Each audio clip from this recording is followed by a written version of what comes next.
It awakes every morning, not unlike a fat, overweight giant coming out of an alcohol-induced coma. A thin ground fog dusts the earth, top lit by underpowered halogen street lamps, every third one lit, creating spooky spotlights of shifting shapes and shadows. Nothing seems to move at all. And then, through the changing light, as black gets its first tinge of blue, the sickly halogens go off. The village twitches then, the overweight giants, comatose neurons sparking to life. Ghostly shapes emerge from the giant's paws, and they shuffle with sleepy, sullen gaits to my little watering hole, Brazos Taverna it is called. Thank you, Tina. Sandwiched between Alfonso's Photoshop and Oscar's laundry. The 5:30 a.m. patrons rarely make conversation, and eavesdropper would hear incoherent murmurs as I lay out a row of glasses filled with coconut fenny. Fenny, where would Goa be without it? Where would I be without it? They come in every day, the toddy tappers, in their threadbare coats, with their cocks and balls and scrawny butts, all sacked up in brightly printed lungis, their skinny thighs shivering against the feel of the cold sickle blade. They knock back two each, and then they go climb their trees.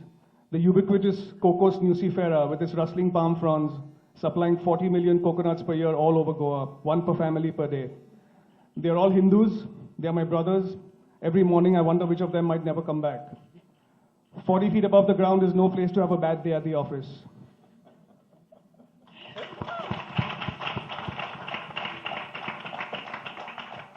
That was great. So let's just start off very easy and simple. Obviously, everyone loves the title of the book. Tell us a little bit about how that happened. So back in the early days when Homie and I were batting ideas back and forth for what eventually became Finding Fanny, the idea of the story was almost entirely his. And he mentioned one thing. He mentioned Goa is just full of villages where pointless conversations just proliferate. And that was one phrase that just stuck with me right throughout. And I think it kind of conveys the mood of the entire book. It kind of hangs like a cloud over the entire book, right through every twist and turn and every nuance, every word uttered by these nutjob characters. And that's it. It was just the most apt title I could think of. I could not think of anything else. And thanks for that, Holmes. Homie, grab the mic. Just tell me about between the two of you. Obviously, this novel is set in Goa. It really brings Goa to life. It's beautiful to read, and it was beautiful to watch. How did Goa become the setting? Hello. Hello.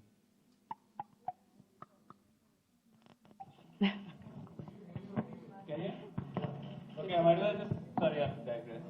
Hello, check. Check. Oh, so I'm going to just digress. I sent the book to Nasir about a month ago, and he started reading it. He sent me a message saying, I haven't had so much fun reading a book for I don't know how many years, and why the fuck didn't you make this into the film? I have no answer. Question was? Goa. Why Goa?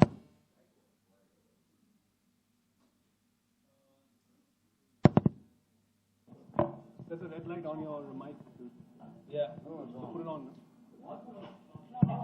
Okay. Well, why Goa? Because I don't know. I was sitting in Goa when I wrote the story, and I found the people in Goa extremely interesting. It was about pointless conversation. Everyone I met would really discuss how hot it was when you were sweating. They would say how humid it is when it's raining, how full they were after they eaten. And I said, fuck, sorry. I said, wow, this is incredible how just everyone just keeps talking about the most obvious things. And the story was always set in my head about a postman finding a letter that he had written, and the irony of that never got posted. So it was always there. I tried to actually, in between, make it into a Hindi film and try to set it up north, but somehow the way we had written it and the way we had collaborated writing it, everything got lost when I translated it. So just stuck to my guns and we put it in Goa. So Nasir obviously was a dream casting. Tell me what made you think of him? How did you approach him? How did that come to be? Well, as my friend Sami was just telling us, since I made Being Cyrus, I've always had a vision in my head of anchoring Nasir and just plummeting him into the sea and letting him drown. That was my first visual of this movie. But no, Nasir, I mean, was the obvious choice. Yeah. And I remember I narrated this to Nasir a long time ago. And he couldn't do it at that time for various reasons. And I decided if I can't get him, I'm not going to make the movie. So I didn't make the movie, and I ended up making another film in between, which Nasir loves. And and then when I got back to it, he was the obvious choice. Yeah. Kirsty, let's go back to the book really quickly before we jump into anything else. Was the book a chance to almost write what you didn't like about the movie? Was there anything that you... My God, controversial questions. No, the book is exactly the way I imagined this story to unfold. It was just a different way of telling it, that's all. He imagined it differently from a cinematic point of view, and I just felt that whatever worked for cinema, there could be so much more done in a book form. So that was it. There was no other motive behind it. It was just my retelling of that same story that we had collaborated on. That's it.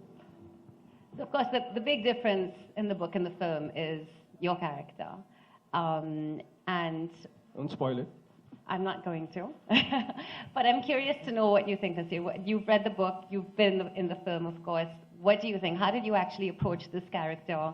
What do you love about him? What do you hate about him? And how difficult was he to play? Yeah, to answer that, I'd just like to read a little passage that Kirsty has quoted from Oscar Wilde before the book begins. I'm sick to death of cleverness. Everybody is clever nowadays. You can't go anywhere without meeting clever people. The thing has become an absolute public nuisance. I wish to goodness we had a few fools left. Yeah, I empathize completely with this statement. But it's apart from the compliments I received for my performance, I also got some brickbats. Foremost among them was one person who told me that I played him like a retard. I think a guy who walks into a funeral and mistakes a young girl who he knew 40 years ago to be the same person he was in love with cannot be anything but a retard, you know. So I just loved the complete innocence stroke foolishness of this character. I empathize with it a great deal. I often felt very foolish when I was a child. It has sort of stayed with me. So when I read the book, I sort of had this feeling like the film was almost a love story, whereas the book felt more like a coming-of-age story. It's almost like Ferdy sort of came into himself and became more of a hero in one version, as opposed to the